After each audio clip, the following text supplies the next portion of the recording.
జనసేనలో బలమైన నాయకుడిగా ఎదిగి పవన్తో మొట్టమొదట తన సీటు ప్రకటన వచ్చేలా చేసుకుని రాష్ట్రం మొత్తం తన వైపు చూసేలా చేసుకున్న నాయకుడు బత్తుల బలరామకృష్ణ. బలమైన ప్రత్యర్థిని ఢీకొట్టి బంపర్ మెజారిటీతో గెలిచి రాజానగరం రారాజుగా రికార్డులకు ఎక్కారు ఆయన. మరి కూటమి ప్రభుత్వంలో బత్తుల బలరామకృష్ణకు ప్రాధాన్యత దక్కనుందా?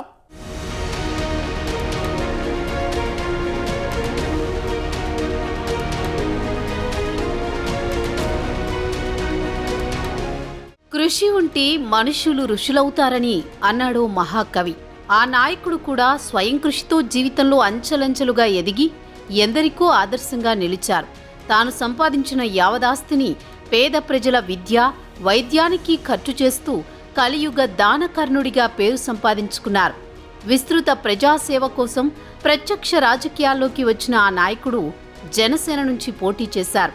34,049 ఓట్ల బంపర్ మెజారిటీతో గెలిచి రికార్డులను తిరగరాశారు. 40 ఏళ్ల రాజకీయ అనుభవం ఉన్న కుటుంబాన్ని ఢీకొట్టి భారీ మెజారిటీతో రాజానగరంలో జనసేన జెండా ఎగురవేసిన నేతగా చరిత్రకెక్కారు. రాజానగరం అభ్యర్థిగా బత్తుల బలరామకృష్ణ పేరును ప్రకటించినప్పుడే భారీ మెజారిటీతో ఇక్కడ గెలుపు ఖాయమన్న వాదన వినిపించింది. కూటమి వేవ్ కలిసి రావడంతో బలమైన రాజకీయ కుటుంబ నేపథ్యమున్న ప్రత్యర్థిని ఓడించి గెలుపు బావుట ఎగురవేశారు బత్తుల.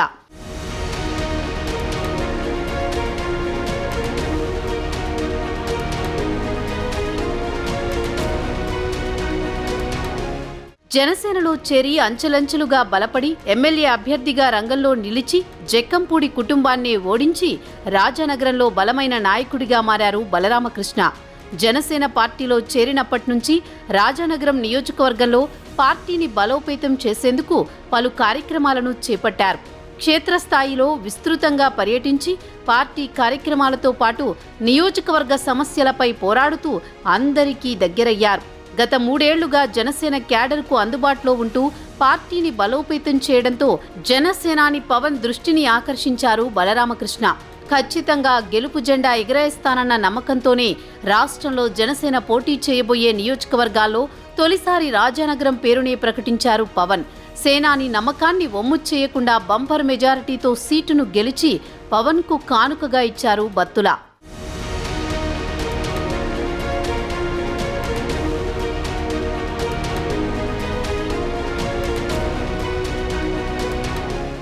బత్తుల బలరామకృష్ణ సేవా కార్యక్రమాల గురించి ఎంత చెప్పుకున్నా తక్కువే. ఆయన ఒక్కరే కాదు, భార్య, పిల్లలు కూడా అదే దారిలో నడుస్తూ ప్రజలకు సాయం చేస్తున్నారు. కరోనా సమయంలో అయితే విస్తృత సేవలు అందించారు. ముఖ్యంగా ప్రజారోగ్యానికి ఆయన ఎక్కువ ప్రాధాన్యత ఇచ్చారు. అంబులెన్స్ సర్వీసులు, మెడికల్ క్యాంపులు, పేదలకు ఉచిత మెడిసిన్ పంపిణీతో ప్రజాసేవలో తనకు తానే సాటి అన్నట్లు నిలిచారు. అంతేకాదు, చదువుకోవడానికి డబ్బులు లేని ఎందరో పేద విద్యార్థులను చదివించారు.